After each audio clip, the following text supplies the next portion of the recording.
Yes, so welcome everyone to the ICTS string seminar. So today we're very happy to have Congkao Wen from Queen Mary, who will tell us about integrated 4-point correlators in n equal 4. Please. Okay, thanks. So thank you for inviting me and sorry, and to have this opportunity to talk about our work. So I will talk about this work regarding integrate correlation functions in enforceable YAMLs. This is done with collaboration with Daniel Doligoni from Durham in UK, and also Michael Green from Cambridge, who also has a joint position at the Queen Mary. So the work is based on, the talk will be based on this paper we put out recently. We also summarize some of the main results in this short letter. So if we want to have a look, maybe this is a better place to start. So let me begin by a brief introduction about what we want to discuss. So as I said, we want to study the correlation function in this particular theory called enforceable YAMLs. So this is a supersymmetric YAMLs theory in 4 dimensions with so N4 is counting the number of supersymmetry. It's a maximal supersymmetric theory. People has been interested in a correlation function in this theory for quite a while now, especially since the discovery of ADS-Clt duality. The duality says that the quantum gravity in ADS space is dual or is equivalent to conformal field theory on its boundary. In particular, it says observables such as scattering amplitudes in this ADS space and in the theta space is mapped or is equivalent to computing correlation functions in the dual CLT. So in our case, the dual CLT, I'm sorry.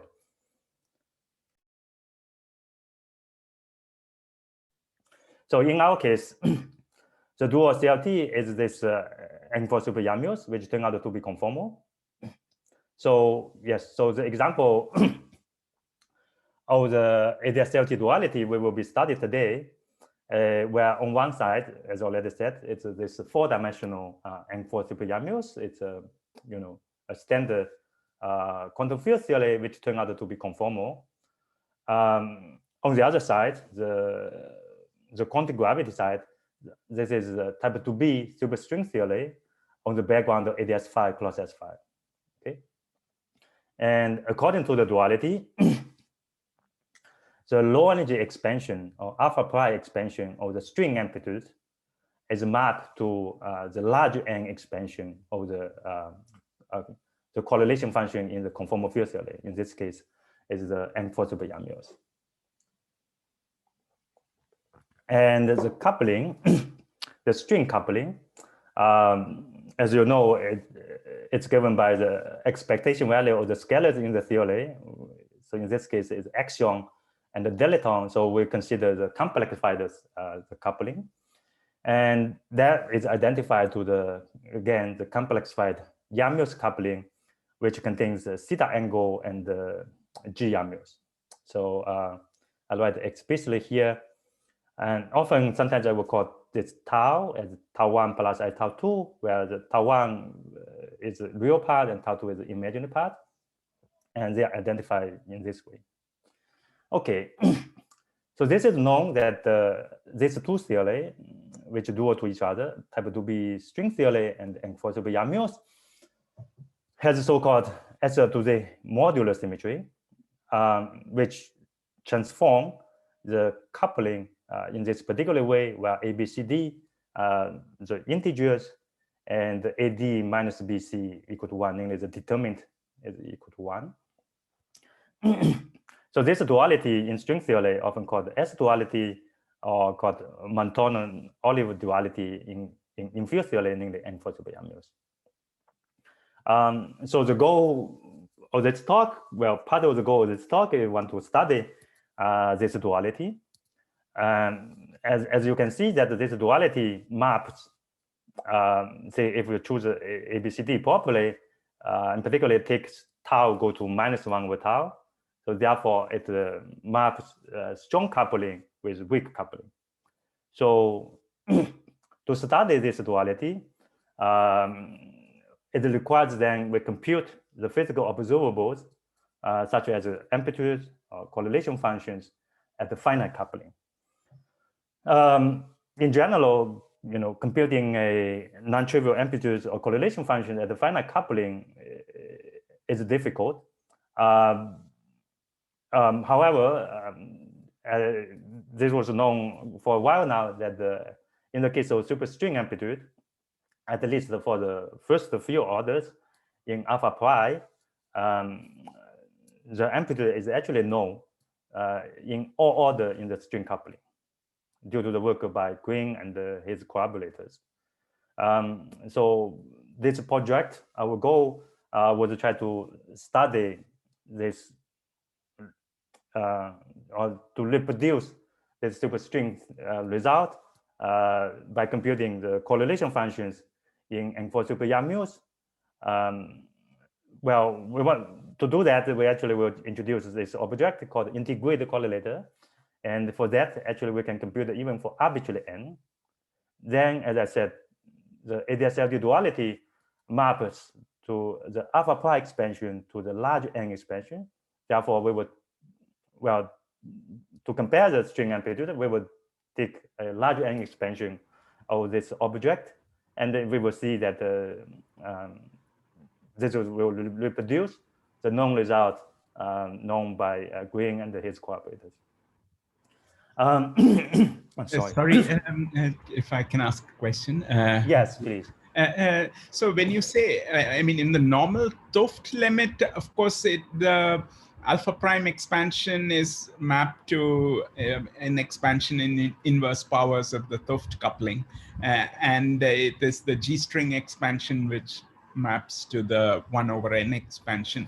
But you are treating it slightly differently, right? I mean, you're keeping, I guess, the string coupling finite, but not the Toft coupling. And that's why you're saying these two are kind of mapped to each other. That's correct. Thank you.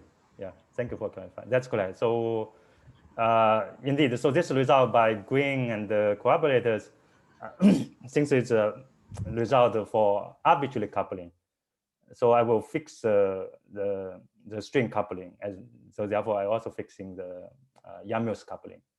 Then the alpha pi expansion will become 1 over square root of n cup.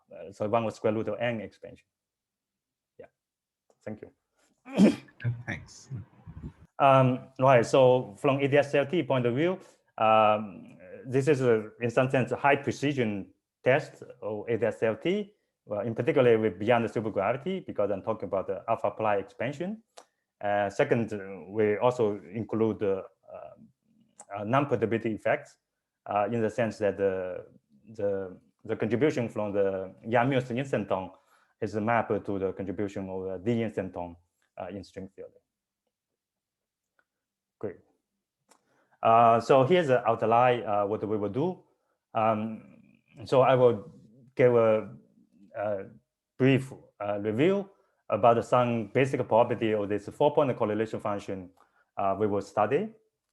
Then I will introduce the main object we will study, the so-called integrate 4-point correlation function. There are several of them, so let's say integrated correlators, and how they can be computed using supersymmetrical localization.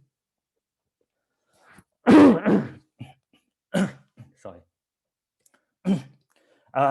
So the main part of this talk will be regarding for one of the integrated correlator. I will discuss basically all of them, but I will focus on one of them because for that one, we can compute it for arbitrary n and arbitrary coupling. But this formula I will present is actually a conjecture. By studying a lot of examples, we found the pattern, so we conjecture the formula. At the least, we can derive that formula for small n, say n to 2. Then for more general n, I will just study this conjecture formula in various limits. In particular, I will study the finite n for arbitrary n in the small G Mills expansion. That will be just the usual loop expansion, the perturbation expansion. And then I will study larger n expansion. In the larger n expansion, order by order in 1 n, I will study the, as we mentioned earlier, so there is a two-halter expansion, small lambda and the large lambda expansion. Finally, I will study larger n expansion with a fixed GR Mills and the fixed theta angle. And so this is the one I will compare with the known result in string theory, but of course now it's a string amplitude in on the background ADS5 plus S5. So actually we will get more than what was already known because we got the result on ADS5 plus S5. Now if you take a flat space limit, that indeed produces the known result by Green and the collaborators. Finally, I will conclude and make some remarks about future directions. I should also say that please feel free to stop me whenever there's a question or comment. So the correlator we want to study are the 4-point correlation functions of this conformal primary operator. Explicitly, it's given by here. So as you know, enforceable Yaw-Mills, it's a Yaw-Mills theory, so it contains gauge field, as well as because it's due to supersymmetry, so it also contains fermions and the scalars. So in particular, this is a scalar of the theory, and which transforms under SO6. So I run from 1 to 6. It represents the SO6 asymmetry index. Okay, and as everyone does now, that it's convenient to get rid of this index by contracted with some kind of polarization vector. Anyway, contracted with it's a null vector called y, and this y is null such that the trace part is subtract, automatically subtract. The reason is that the trace part is so-called the Konichi operator, which is non-BBS. So this guy is a BBS operator. So in particular, its conformal dimension is protected. So that's why I call it O2 in the sense that it has a conformal dimension 2, even you turn on the quantum collections. And again, so this is known that the 2-point function and the 3-point function of this object are protected by supersymmetry, in the sense that you can compute them by a weak conjunction or in free theory, and the result is collected to even you include the loop or non-perturbative collections. The first non-trivial case is the 4-point function. It's convenient to write this 4-point function into 2 pieces. The first part is computed by, again, in free theory. Then the second part, which is a non-trivial part, turns out can be separated into 2 pieces. Sometimes it's called the partial non-denormalization theorem, where this p-factor, I call the I here, is fixed by the symmetry of the theory. And I won't even write it down for you. It's some rational function of x and polynomial in y. And what's remaining, I call the t here, is the dynamic, in some sense, it's the dynamic part, and that's what we want to study. So this is a function of rank of the group, say SUN. So this n is associated with the SUN, and this is a function of coupling, obviously. This is also a function of the so-called cross ratios. So the cross ratios are built out of this 4 coordinates. So this is the object we will be studying. So let me just remind you what is known about this object. So this correlator has been studied extensively, as I said. In perturbation, this is known up to, it turns out not so high loop order, so up to 3 loops. In the planar limit, the integrand, not the integrated result, the integrand was constructed using the method I will briefly discuss now, up to 10 loops. And a fact that I will come back, the non-planar contribution only starts to end at the 4 loops, not 1 loop, not 2 loops, but it starts to end at 4 loops. I think basically those results were computed using this method called the Lagrangian insertion method. So rather speaking, is that the L loop collection to this object it can be expressed as a tree level with L minus 4 Lagrangian inserted and integrated over. So this object, people sometimes call it integrand, can be computed in an easier manner. That's why they were able to do it, say, to 10 loops. Okay, that's what we know about this object in perturbation. More relevant for us, well, I will also come back to this perturbation result, but more relevant for us is that the exact result, exact in the sense the dependence on the coupling, we want to study that as an exact function. So we don't do say small coupling expansion. By that I mean exact result. Exact result was known in larger N expansion to sub-leading order. By sub-leading, I meant comparing to the supergravity limit. So the leading order, I denote as a supergravity as a leading order. Then I start to count as a sub-leading. And so if we want to translate it into string language, this will be to the order of D6 out of the 4. I will show you explicitly the formula. So this result, as I will review towards the end, is derived using this integrated correlator we will discuss. So before that, actually, I just show you the result. This is more convenient to write the correlator in Mellin space. So as I said, the correlator is a function of the cost ratios, and one can do a Mellin transformation.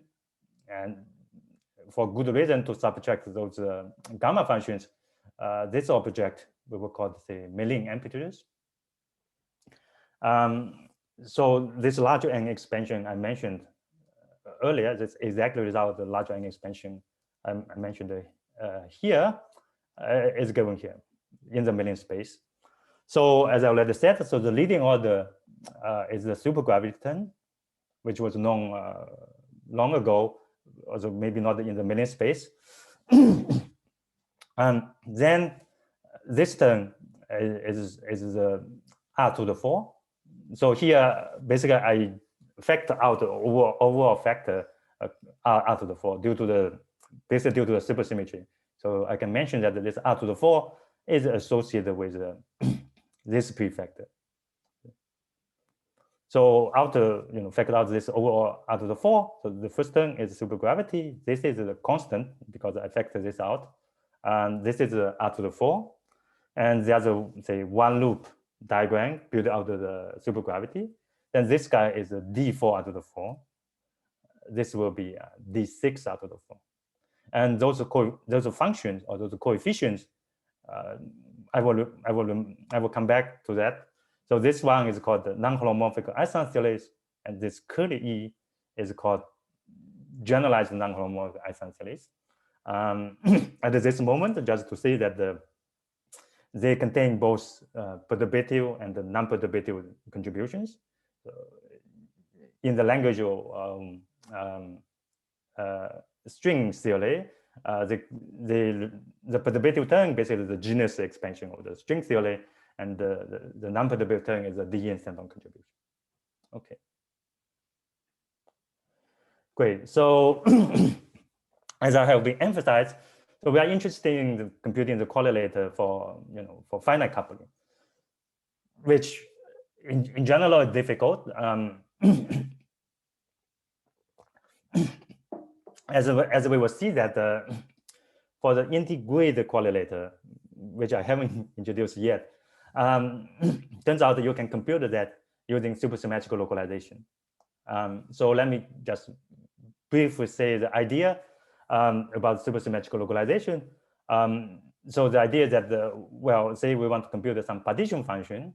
To do that, we deform the partition function with this deformation parameter I call t, and deformed by this thing I call the delta v, where delta is the symmetry of the action.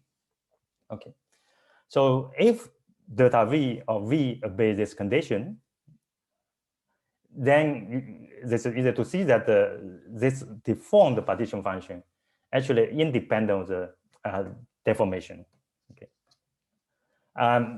Therefore, I can compute this object, for any t, in particular when t equal to 0, that's the original partition function you want to compute. However, since it's independent of t, I can also compute it at the t equal to infinity. Now, at the t equal to infinity, the partial integral is dominated by a field configuration that obeys this condition, right? Since this term. For a certain case, for the case we want to study, in particular the theory called the Clt star super Yamils. I will briefly mention what it is. But anyway, so for certain theory, this submanifold actually became finite space. So namely, partial integral became a finite dimensional integral. That dramatically simplifies the computation.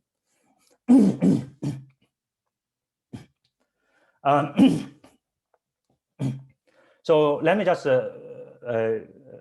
remind you again what we want to study. So we want to study correlation functions in this theory called N4 super Yamils on R4 in the flat space. But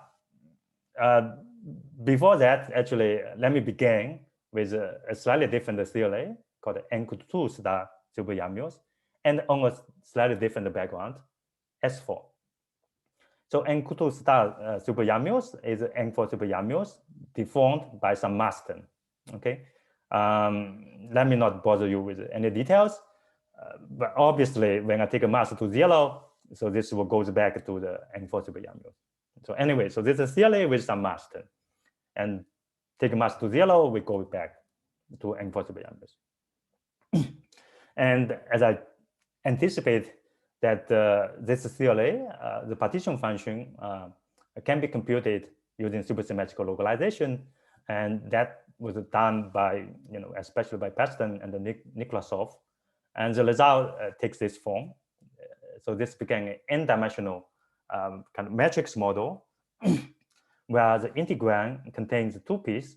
One is I call the z perturbative. So this is a contribution to perturbation. Explicitly, it's given by so-called bonus G function, and gamma here is a Euler gamma number. The instanton is a non-perturbative contribution. So this contains the instanton and the anti-instanton. And for the instanton contribution, it's convenient to write as a sum over, say, according to the instanton sector. So K denoting the number of instantons. Great. And the instanton contribution takes this quite complicated form. It's a k-dimensional contour integral, and the contour is a surrounding poles, which, well, roughly speaking, is indicated by some Young diagram. Some of this detail is not important, but I like to mention this because later we will come back to this. So the point that say for k instanton, or let's just take a k equal to 2 as an example, the number box is associated with the number of the instanton, in the case of k instanton, 2 instanton, so there will be basically 2 boxes, and you can put these 2 boxes at any position. So there are n positions. N is associated with the rank of the Cauchy group. Okay, so you can put these 2 boxes at the same position, like these 2 cases, or you can put this box at different position. As you can imagine, things become very complicated for for general K. Okay, and sorry, and furthermore, maybe more importantly, there is no localization for the correlator, so we are not able to compute the correlator directly from localization. Well, roughly speaking, this deformation I mentioned earlier doesn't work for when you have position-dependent operators. However, this was realized by Binder and his correlators that one can extract the so-called integrated correlator from localization. And here I just see the statement. So again, so this curly T is the basically is the correlation function. So the statement is that if we integrate this correlation function with this particular measure, where R and theta related to the cross ratio in this particular way, and the statement that this object is actually equivalent to the partition function by taking 4 derivatives. And 2 derivatives with respect to mass. That's the reason why now I want to introduce the N2 star, because I want to introduce this parameter mass. And another 2 derivatives with respect to the coupling. Then you set the mass to 0. Okay. Not surprising, because when you take a mass, when you take a derivative with respect to some of the parameters, basically you bring down the the integrated operators, right? So basically, if I didn't probably remind you, well, I didn't show any detail that if you take the mass derivative with respect to mass, basically we bring down the operator like those ones. So anyways, those are the operators in the theory. And they are integrated over because they're coming from the action. And if you take a derivative with respect to the coupling, again, you will bring down some integrate operators.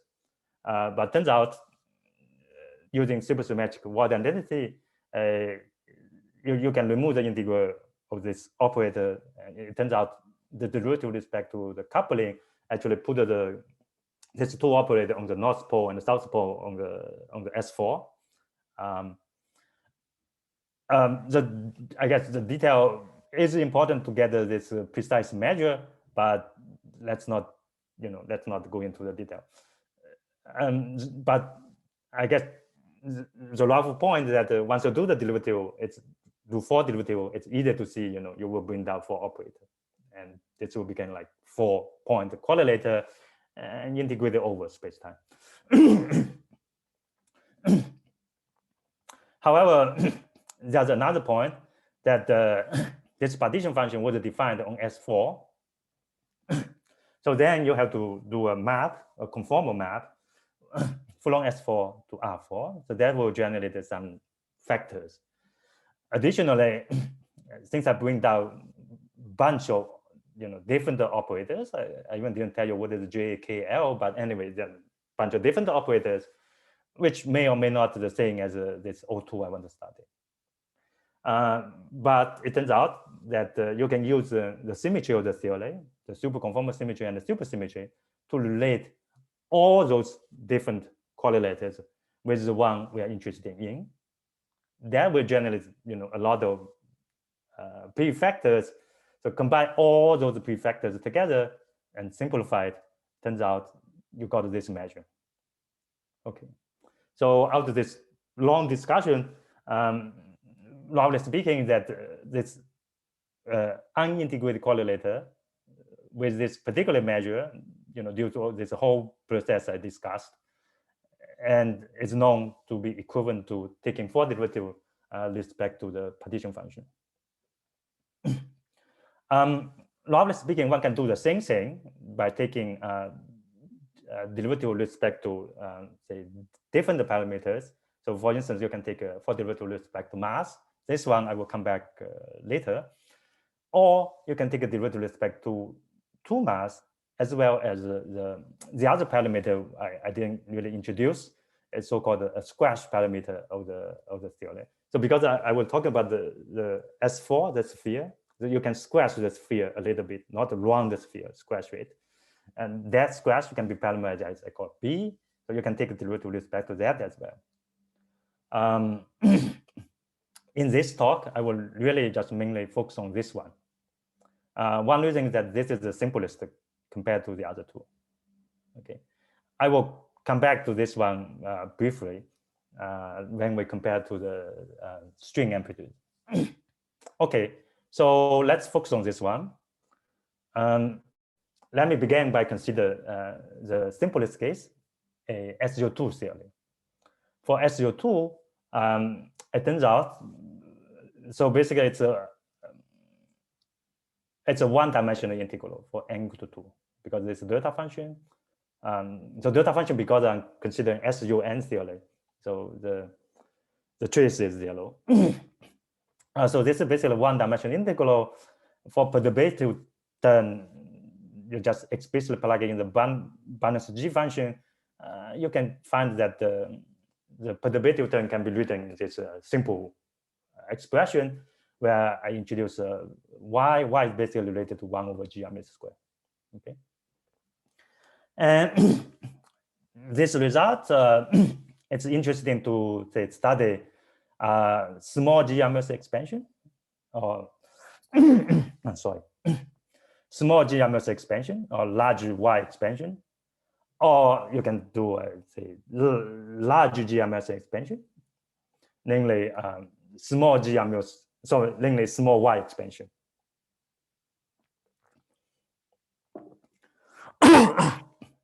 So this one is basically the loop expansion. And since we are considering this integrated correlator, now you can see I can compute the loop collection to any order I want. These two expressions, well, first, maybe I should also comment that this theory is asymptotic. As you can see, there's the coefficient grows factorially. However, this is a Boole-Sanger-Bohm. So if we do a Boole-Sum of this object, actually goes back to this integrated representation.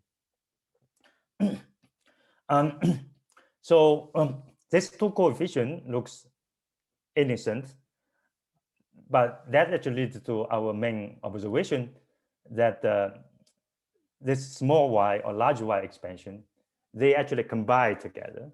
And we notice that this two coefficient, the ratio of these two coefficient actually is identical to the ratio of the two perturbative term in this so-called non-holomorphic Iceland series, which I mentioned briefly. So let me now introduce this object. So the non-holomorphic Iceland series is given by this two-dimensional lattice sum. So here m and n are the integers, and I remind you again that tau is the coupling of the theory, and the tau 2 is the imaginary part. Basically, it's 1 over g RMS square. On the second line, I write it in terms of y. Y is basically tau 2 times pi. Okay. So if you trust me that the ratio between these two coefficients is identical to the ratio between these two coefficients. So therefore, this actually leads to a conjecture that in the case of SO2, the integrated correlator can be expressed in terms of as an formal infinity sum of the non-holomorphic Iceland series. Okay, so I should say that non-holomorphic Iceland series also contains an infinite number of instantons. But so by construction, this object produces the perturbative term because, as I said, this was how we constructed. The question, of course, now is this correct? Is this also correct for the instanton terms?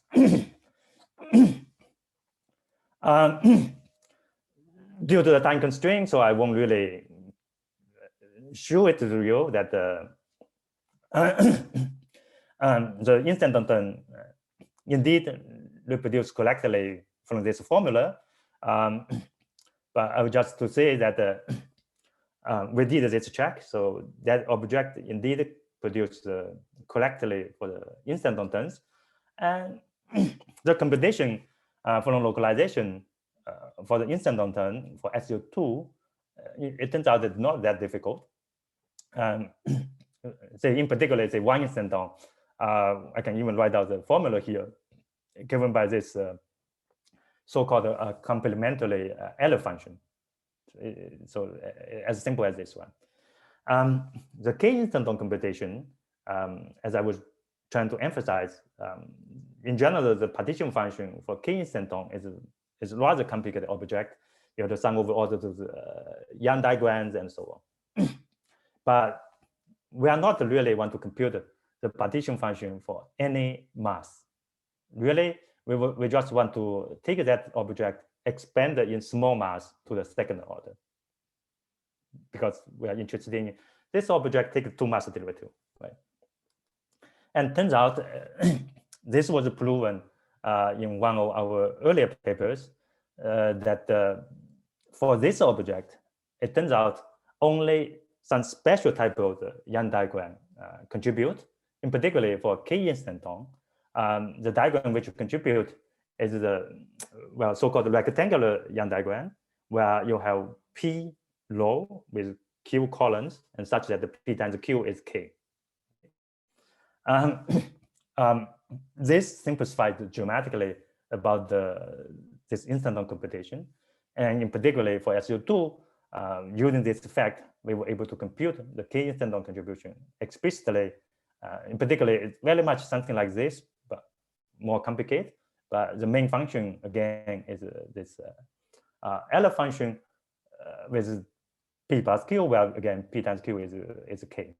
Okay.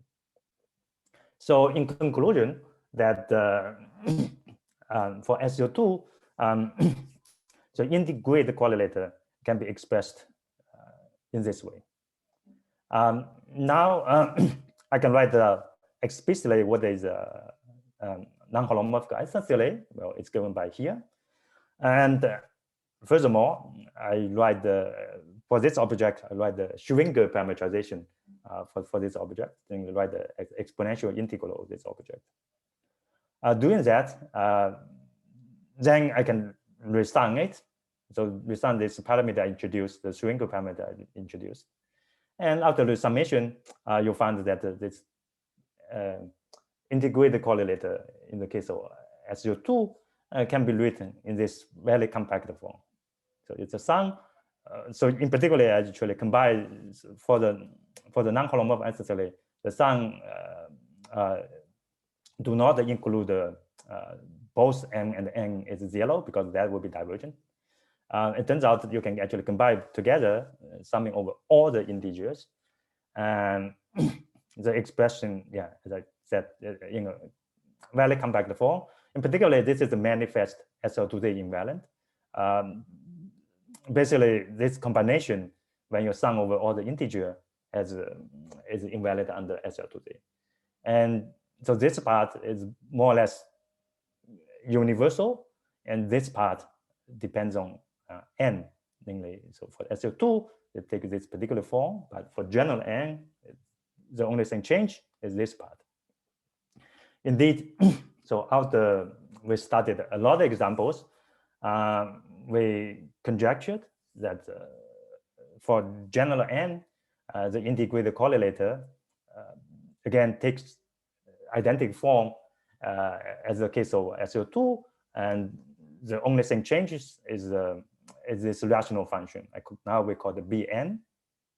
So Bn is a rational function, takes this form, where the numerator is a polynomial, and it's a degree n minus 2n minus 1 polynomial in this Schwinger parameter. And this polynomial given by this particular form, just small comment that it looks like it's not a polynomial because it depends on 1 over 1 minus t squared. But one can prove actually this is a polynomial. this looks complicated, depending on your taste. We will come back to this. Actually, this has a very nice property. That property leads to a nice property about this integrated correlator. I will come back to that. So before that, let's just say a few words about the this polynomial. So one is that, I already show you the example for SU2. It looks like this, and for SU3, this looks a bit more complicated. But one thing you probably immediately notice that it's a symmetrical polynomial, namely, the coefficient of the highest and the lowest degree, they are actually identical. And this symmetric property, and with this right power in the denominator, actually lead to a so-called, we call the inversion imbalance. Namely, you can take t, go to 1 over t, and the function basically is invariant. Another property, well, both properties are important to study this object. However, I will really not go into any detail. Another property is that if we take this polynomial, integrate it over this particular measure, 1 over square root of t, it always vanishes. This is a highly non-trivial fact. Anyway, these two properties turns out to be important to study this correlator. Another comment is that, again, so one can translate this Schrödinger representation back to the non-holomorphic Einstein series.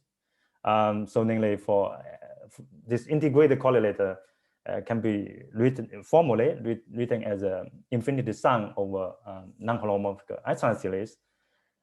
So here I emphasize this index S is an integer, so we sum over 2, 3 until n. The reason I emphasize is that because when we do a larger n expansion, the answer will be written as a non-holomorphic Einstein series again, but with a half integer. We will come back to that. And the coefficient is basically associated with this rational function b and t. Said in another way, b and t is a generating function for this coefficient. Okay.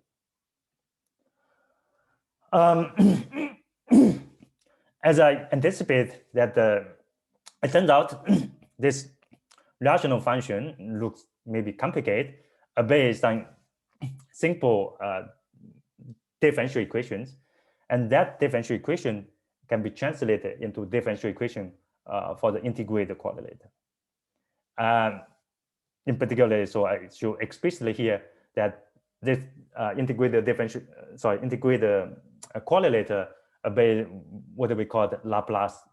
So this is a Laplace operator on the half plane on this tau plane, and we call this Laplace-difference equation, since this relates the correlation function for SUN with the correlation function of SUN minus 1 and SUN plus 1.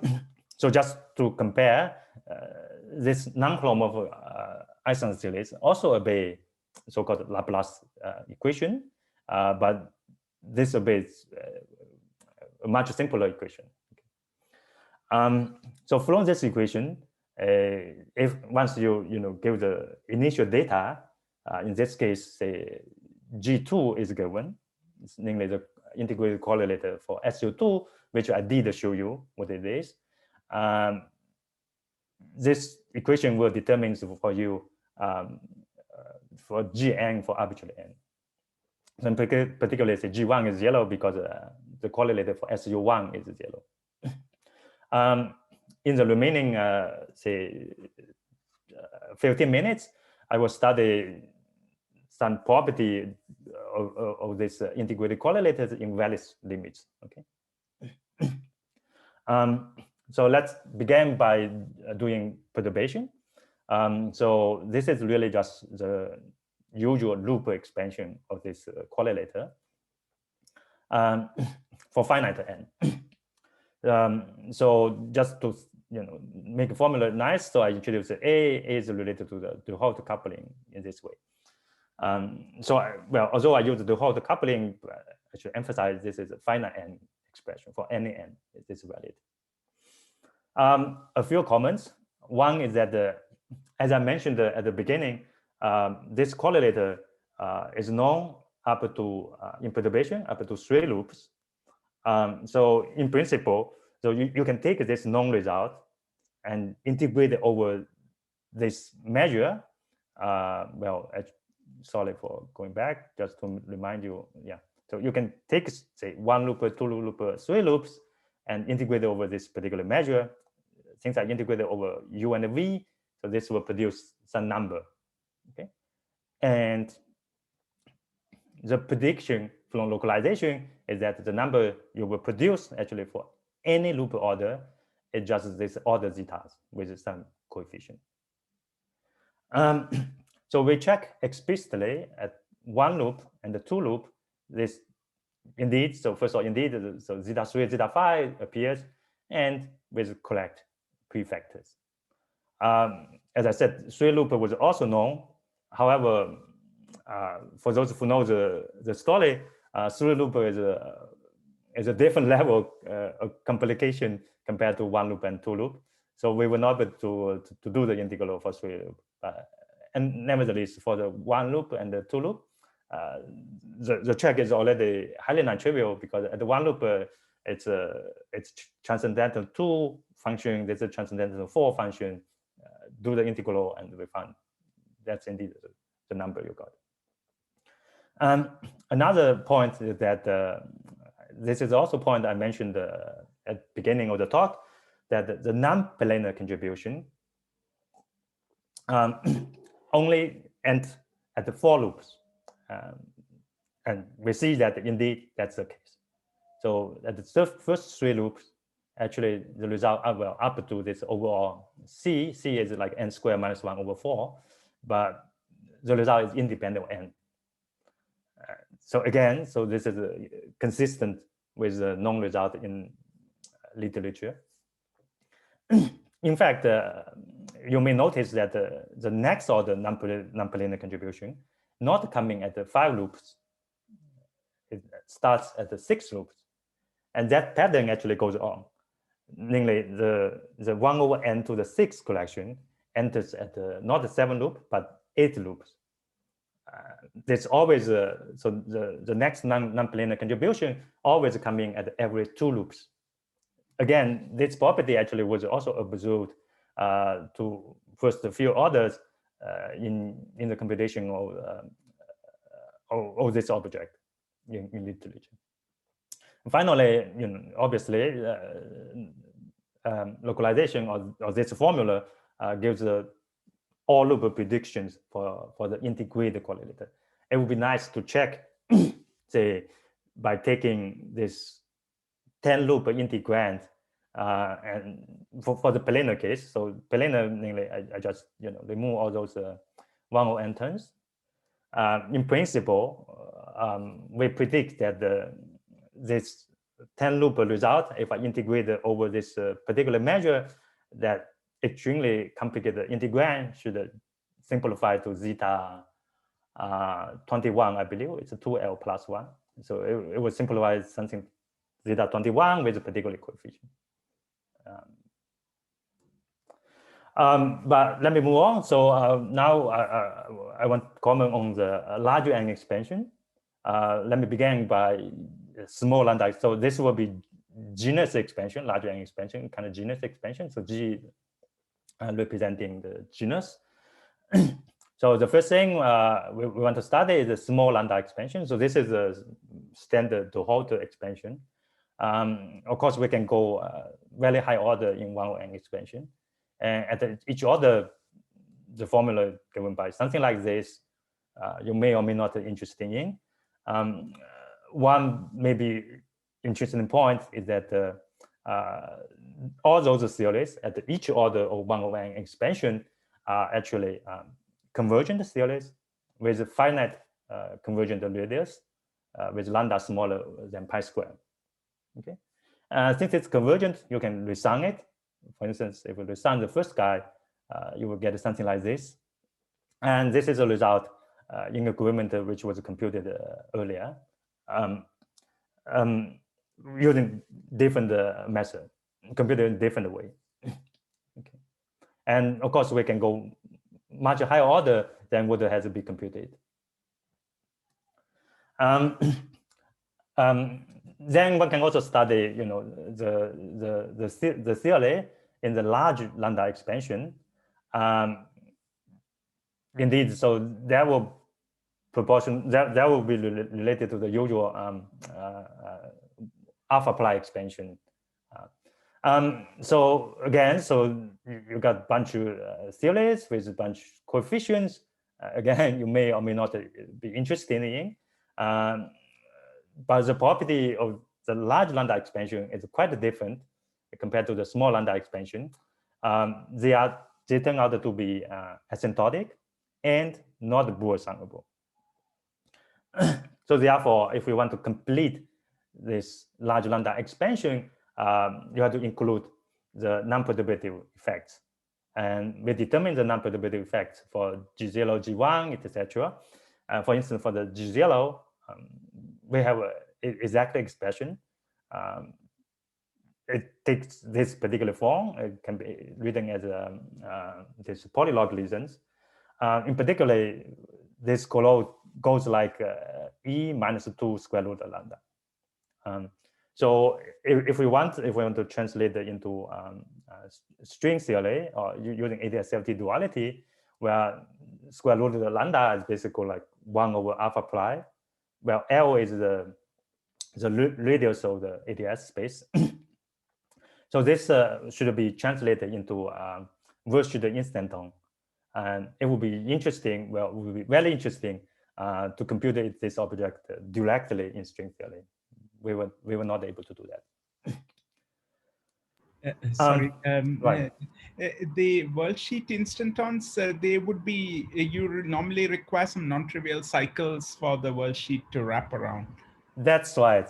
Yeah, this sounds like not possible, but I probably because we are integrated over the position. I see. That's the guess. Yeah, you're right. Yes. So the integrate, but you don't have any idea whether the unintegrated ones have or don't have such contributions, or you there's no special case known. Yeah, we don't know. So this kind of behavior, people saw it in enforceable YAMLs for other quantities like Casper's anomalous dimension. I think the different prefactor goes like e minus square root lambda. For that, I think that was interpretation of this so-called SO6 model by Ade and Madasina.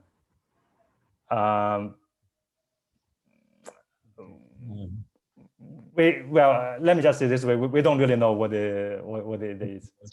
But if I just naively translate, it behave like that, then naively it sounds like a virtual instanton. Okay. Yeah, in ADS4 times CP3, I mean, there I think there are similar things, and there I think there are genuine instantons. I think by localization, Marino and collaborators found even for the partition function, I think they found similar results involving polylogs of. I see. But there were cycles because there's a CP3, so you can have worldsheets wrapping around non-trivial. I see. I see. Cycles, but yeah, this is unusual. I see. I see. Thank you. Yeah, I'm aware about this issue. Probably the explanation is that we integrate over the position, maybe make it possible. Yeah. Yeah. So the last case is the larger N expansion with a finite coupling. For that, the way we compute it, basically by expanding this integrand or this rational function. So just remind you, you probably remember, but let me just remind you again. So yeah, so generally the integral correlator written in this way. So since this prefactor has nothing to do with n, the idea was just we expand this object in 1 over n. That can be done by, so this function was written in terms of the Jacobi polynomial. And the idea was that you write the Jacobi polynomial as some counter integral, and then you can do a set point study of the counter integral, and you were able to do a Lagrange expansion about this rational function. And that's basically roughly the result you will get.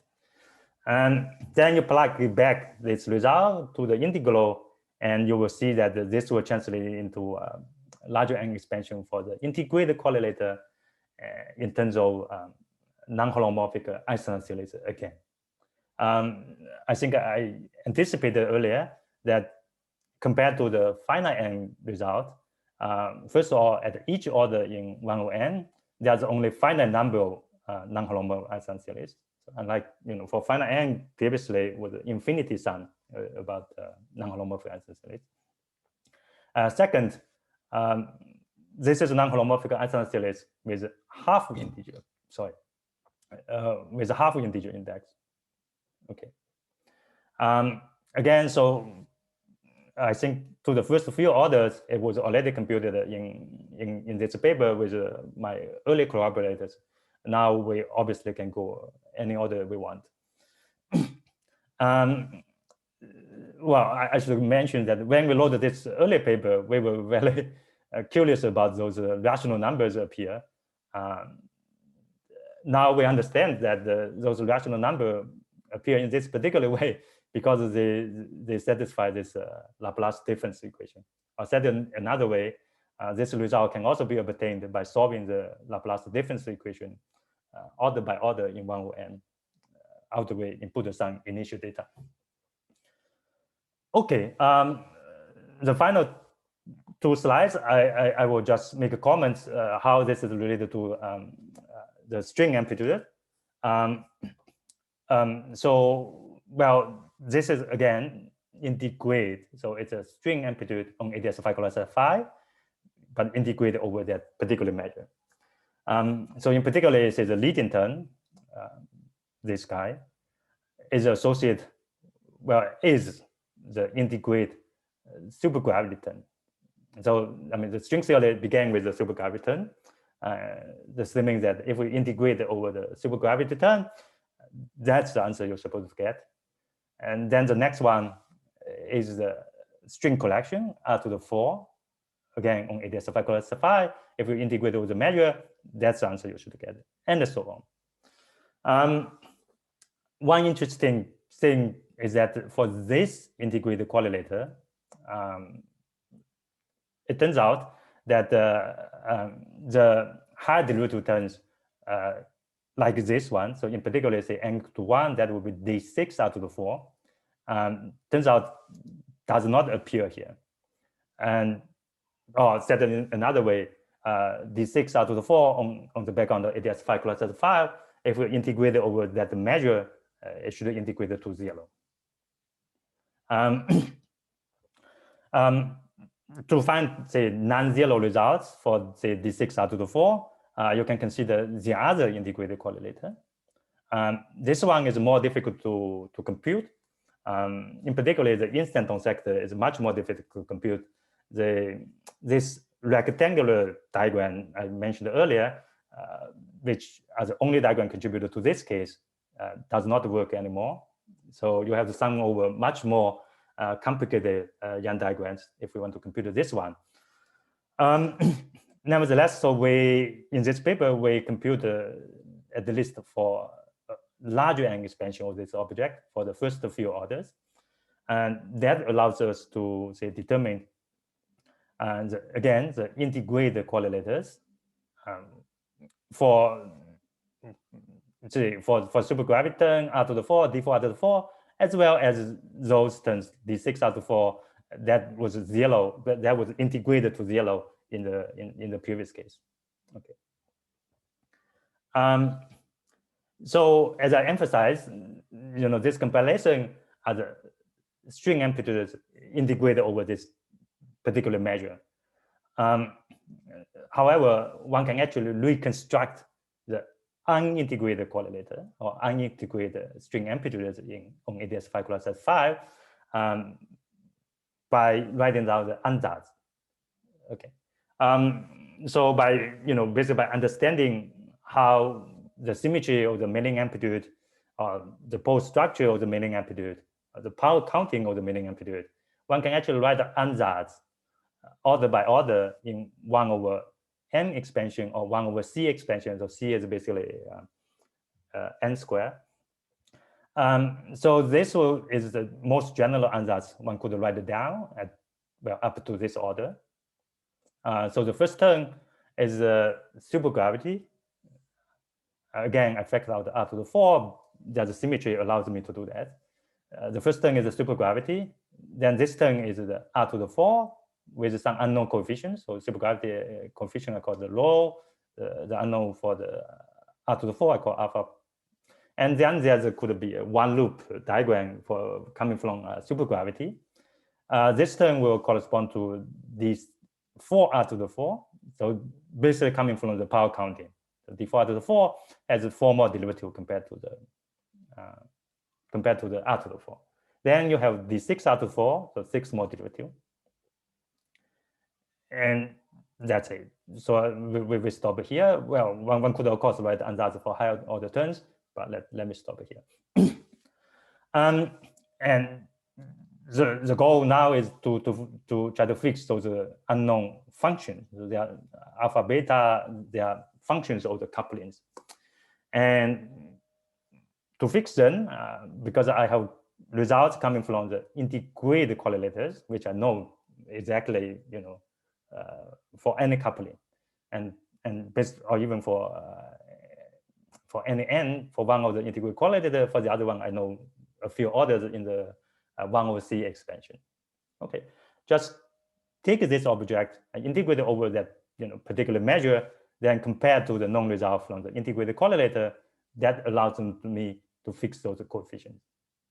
So for the first up to this order, so d4 up to the 4, because they are, well, at each order they are maximally 2 unknown coefficients. Well, I have 2 constraints coming from the integrated correlator that allows me fixing completely. To fix d6 out to the 4, well, 2 integrated correlators are not enough, but nevertheless, one can use another condition, so-called the flat space limit, because this is an amplitude on ADS5 class S5. So if I take a flat space limit, it should reproduce a flat space result.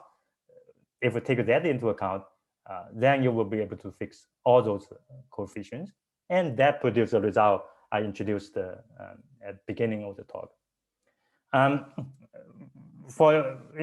Furthermore, for those lower order ones, now you have more than, this is an over-constrained system. You have more conditions than the unknown variables. So therefore, it's a consistent check whether we are doing is correct. Okay, I think it's good time to just quickly finish.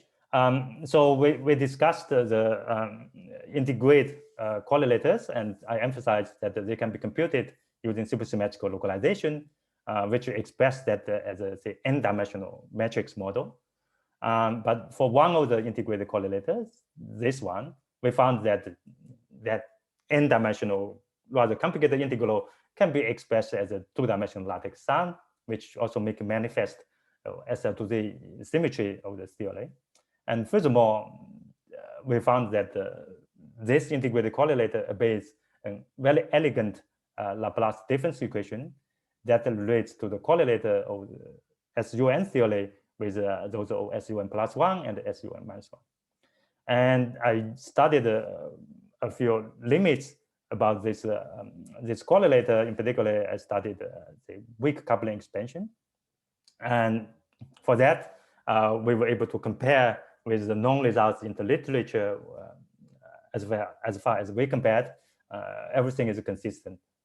And we also studied this correlator in larger angle expansion for small de Hooft coupling and the larger de Hooft coupling. In the case of small de Hooft coupling, we found the series is convergent with a finite radius. And for the large lambda, it's not Boole-Summerable. Then we determined what non-perturbative term should add it by doing some recursion analysis. Finally, we discussed larger angle expansion for fixed coupling, and that result was compared to the string amplitude on ADS5 cross S5. I forgot to say that once you fix all those coefficients, then you can take, well, I probably said already, then you can take a flat space limit compared to the result by Green and the correlators, and you find the perfect match. Okay, so a few, maybe a future directions. So as I was emphasizing that this was formula we conjectured by looking at a lot of examples. It would be, nice to prove it. I think proving it will probably improve also our understanding about this formula. Maybe even understand it's a two-dimensional lattice sum. It looks like it has something to do with the two-dimensional worksheet. I don't know, but maybe one can derive this formula from other way. Anyway, it would be interesting to prove it. Also, it would be interesting, probably related, to study this object a bit more. For instance, one can numerically check that this function has a maximal at a fixed point of SL2Z. Somehow this was also noticed in a numeric bootstrap of enforceable YAMLs. Well, they were numeric bootstrap about the dimensional operators, but also not notice this extremality at this fixed point. I have been mentioning the other integrated correlator. It would be obviously interesting also to find a finite n expression for the other integrated correlator. For this one, the larger n expansion, I already said, for first several orders, the answer is no. So it turns out for this guy in the larger n expansion, you actually have to introduce yet another type of modular function. It's called so-called the generalized non-homomorphism series. And it will be interesting to generalize the story to higher point. So here I just talk about a 4-point correlator. And at the higher point, there's a particularly interesting correlator. It's the correlator which violates so-called bonus U1 symmetry. This was a symmetry introduced by Intriligator. Well, roughly speaking, this is a symmetry associated with the U1 symmetry of 10-dimensional supergravity. And for those correlator, the functions are not modular functions, namely invariant under SL2Z. They are so-called modular forms. They transform non-trivially under SL2Z. Here we also we basically studied the simplest case, namely the correlator for the operators with the lowest conformal dimension. That's conformal dimension 2. Obviously, it would be interesting to generalize for the correlator with a higher conformal weight. And some of the recent work found that the correlator, well, at the 4-point in certain limits, that the correlator of higher conformal weight actually related to the correlator of the lowest conformal weight in a non-trivial way. Finally, I put a question mark. Is there something called the integrate string amplitude? So here, in some sense, we are computing superstring amplitude on ADS5 cross S5 integrated over certain measure. And we found that this object you can compute in arbitrarily order, well, coupling and the n, well, or alpha apply. Maybe, so even in flat space, you can take the string amplitude integrated over a certain measure such that that object one can compute for arbitrarily alpha prime and arbitrarily coupling. And that ends my talk. Thank you very much for your attention. Thank you. Okay, thank you. So let's all thank Congkao for the great talk. And so, is there any question? May I ask a question? Yes, please. Okay, thank you for a very nice talk, first of all. Do you have any idea whether you can identify in the field theory where a contribution to a particular M and N in this SL2Z invariant sum comes from? Well,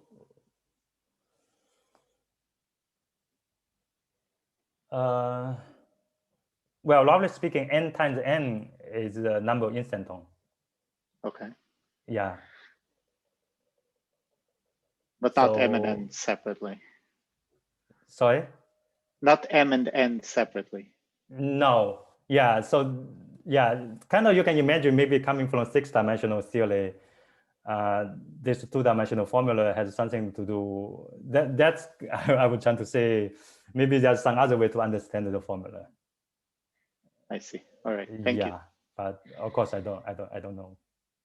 Thank you.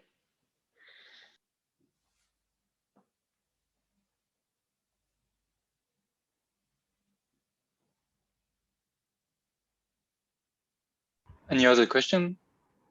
I had a sort of a general, I mean, a question about this polynomials Bn of t. You showed this identity, the integrated identity, and I presume, and you said they obey a second order, probably a second order differential equation. So is there do they more generally have some orthogonality property, given that the Jacobi polynomials have orthogonality relation? That's a good point. We didn't study that. Yeah. So the integral identity looks like that of an ortho. That's right. Yeah. The simplest case of an orthogonality relation. That's a good point. I somehow we didn't study that. Yeah, somehow this basically the two property we needed to do all the study I said. So I didn't. Yeah, I didn't study that. That's a good point.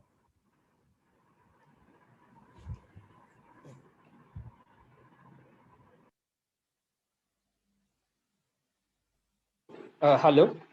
Yeah. Can I ask a question? Of course, please. So, I mean, this is also somewhat of a meta question, which is that,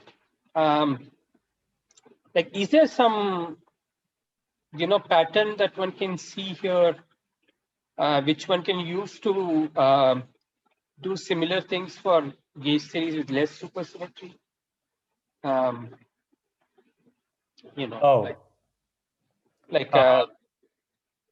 Like, is there a statement? Let's say, like you have some leading perturbation theory in some theory with, let's say, in some n equal to 2 theory or something. Is there some pattern to it, which is the thing that I was wondering? Right. So generalized to classes or something like that. Right. Yeah. So for less supersymmetric theories, say anchor 2 supersymmetric theory in 4 dimension. So first of all, in that case, the 2-point function is already non-trivial. Right. So here we consider 4-point because 2-point and 3-point are trivial. So anchor 2 in general, 2-point function are non-trivial. And people indeed, especially Komagorski and his collaborators, did use localization to compute 2-point functions for those theories. Well, roughly speaking, in that case, you take a partition function, take a 2 derivative with respect tau and the tau bar, without taking derivative with 2 mass. So in that case, again, you will get a function which is a non-trivial function of the n and the tau, and indeed, for them, they satisfy this T star equations. It's kind of similar. We satisfy this Laplace-difference equation. Yeah, I don't know what else I can say. The comment is that the people did study lower supersymmetric theory using computed correlation function in those theories. For that, because the 2-point is already non-trivial, so they basically studied the 2-point functions. I don't know if that helps you. Thanks. Right. And do you think that these answers will be different if you don't look at SUN, but you look at some other kind of a group like SO or? Yeah, SP? very good question. Yeah. I think, well, there was some computation unpublished. For perturbation part, somehow it was the same. I didn't do this computation. It's done by Chester, one of my collaborator. He did look at the SON. If I remember correctly, he said for perturbation part, I think somehow maybe he looked at some example. So I don't know the detail, but he didn't. Someone did look at that, and but was not published, and probably was just some simple check he did. But it would be very interesting to look at the other group in a more systematic manner. Indeed. Yeah. But you do think it can be done and so on. I mean, there is no particular abstraction that is known to generalize this kind of thing. Okay. I would think so. Yeah. Okay. For more general group, the localization may not know. So, but yeah. Okay. Thank you.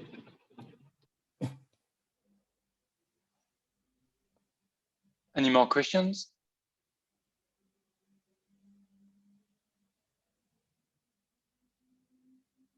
Yeah, I actually wanted to ask something also. Can you also match with like non-perturbative correction in the string theory side?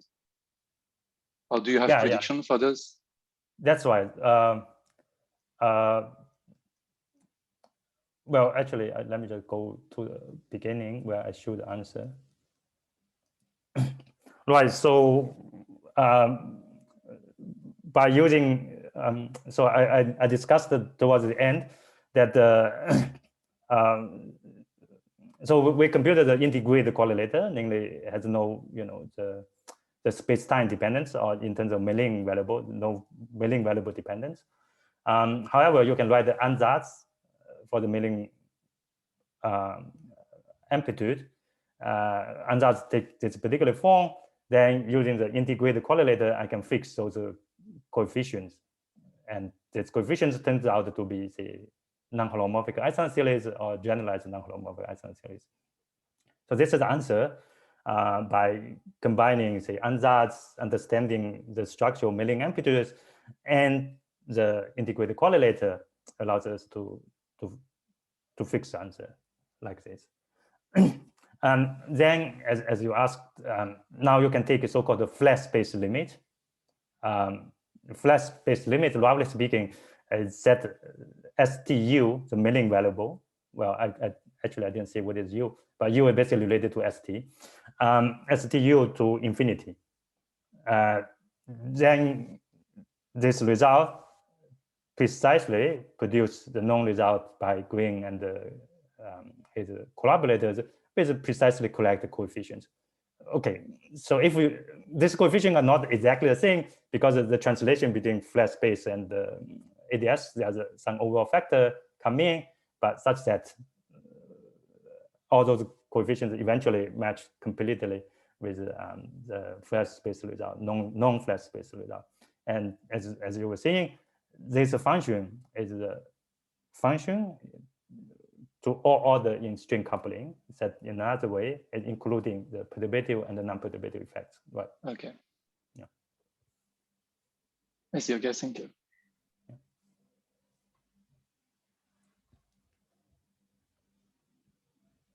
Is there a last question?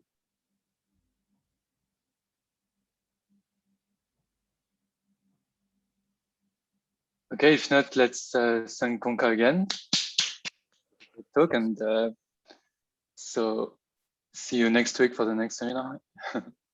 Thank you very And much. thank you. Yeah, Thank you. bye.